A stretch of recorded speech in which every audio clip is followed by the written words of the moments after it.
One man walked into CIA headquarters as a trusted insider. Years later, investigators would discover he had quietly sold some of America's most guarded secrets to a foreign power for millions of dollars, triggering one of the worst intelligence disasters in modern history. His name was Aldrich Ames. To colleagues, he appeared ordinary. To the Soviet Union, he became one of the most valuable spies ever recruited, a man capable of exposing entire networks with a single meeting. Born into a family connected to intelligence work, Ames grew up around espionage culture. The world of secrets, covert operations, and hidden identities wasn't foreign to him. It was practically home. In 1962, Ames officially joined the CIA. Over the years, he climbed through assignments and overseas postings, gaining access to sensitive information that only a select few Americans could ever see. But beneath the surface, cracks were forming, career frustrations mounted, promotions slowed, personal finances deteriorated. The trusted officer who handled secrets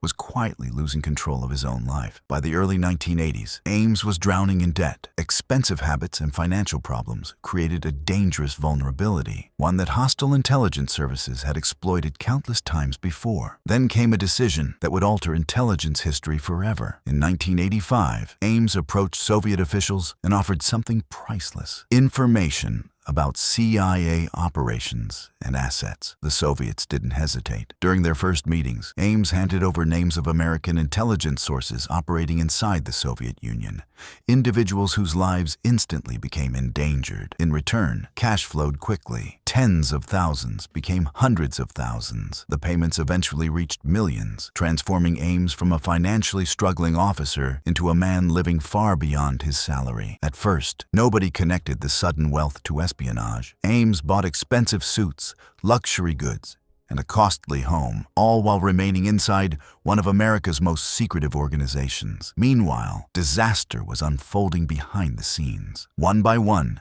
Soviet sources connected to American intelligence began disappearing. Some were arrested.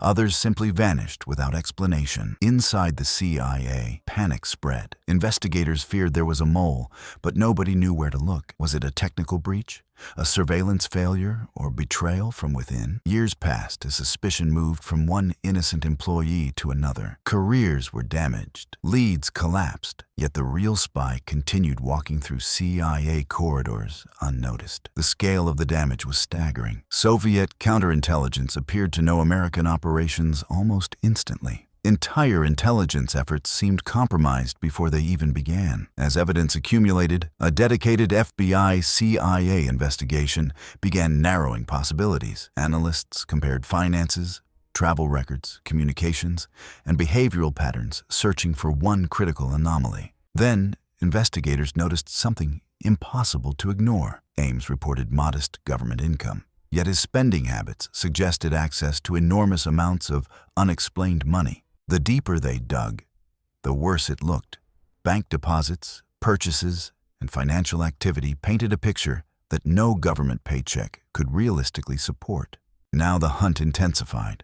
Surveillance teams watched Ames closely, tracking his movements and documenting his behavior. For the first time, the man who betrayed America's secrets was becoming the target. By 1993, the investigation had entered a critical phase. FBI surveillance teams followed Ames relentlessly, documenting every movement, every meeting, and every unexplained action, while building a case strong enough to survive scrutiny. Investigators secretly searched through financial records, traced suspicious transactions, and connected years of unexplained wealth to a pattern that pointed directly toward espionage, rather than coincidence or poor bookkeeping.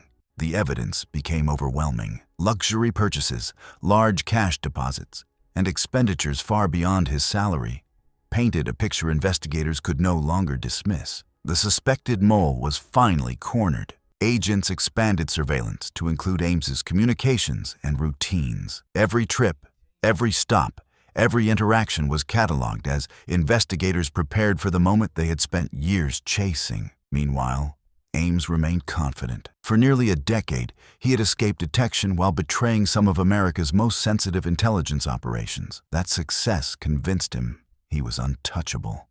Investigators knew they had only one chance. If Ames sensed danger and fled, years of work could collapse overnight. Every move from this point forward required absolute precision. On the morning of February 21st, 1994, the operation moved into action. Agents mobilized quietly, surrounding Ames before he could disappear or destroy critical evidence. The arrest happened quickly. After years of deception and betrayal, Aldrich Ames found himself surrounded by federal agents. The hunter had become the hunted. As investigators searched his property, they uncovered evidence linking years of unexplained wealth to espionage activities. The case that had haunted intelligence agencies was finally breaking open. Faced with overwhelming proof, Ames eventually confessed. The trusted CIA officer admitted to spying for the Soviet Union and later Russia, confirming investigators' worst fears. The full scope of the damage stunned intelligence officials. Numerous CIA assets operating inside the Soviet Union had been exposed after Ames provided their identities to Moscow. Experts later described the betrayal as one of the most devastating intelligence compromises in American history. Years of operations, relationships, and strategic planning had been shattered. Investigators estimated Ames received approximately $4.6 million for his espionage activities, making him one of the highest-paid spies ever uncovered inside the United States government. In April 1994, Ames pleaded guilty to espionage charges. The plea agreement helped avoid a lengthy trial, while securing a conviction in one of America's most infamous spy cases. The sentence was severe. Ames received life imprisonment without the possibility of parole, ensuring that the man who sold secrets would spend the remainder of his life behind bars. Yet the story left troubling questions behind. How could a trusted insider betray so much for so long without detection? The answer exposed vulnerabilities that intelligence agencies still study today.